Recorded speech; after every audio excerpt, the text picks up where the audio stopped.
Welcome to Not Milk Never Milk. Subscribe if you're lactose intolerant. In this video, I will show how to make a circle using thread. First, gather your simple materials: a piece of string, 2 pins or nails, and a drawing surface like paper or wood. Next, determine the exact radius you want for your circle. This will dictate the size of your final shape.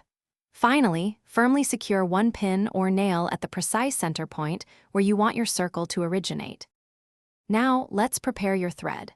Take one end of your string and tie it firmly around the central pin you just placed. This pin will act as the anchor for your circle.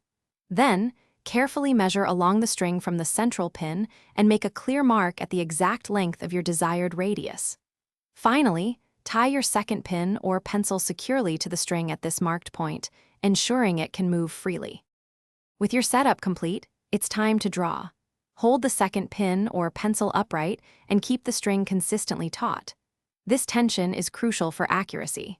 Slowly and steadily guide the second pin in a full, continuous motion around the central anchor pin. Ensure the string remains stretched at all times to create a perfectly round and even circle.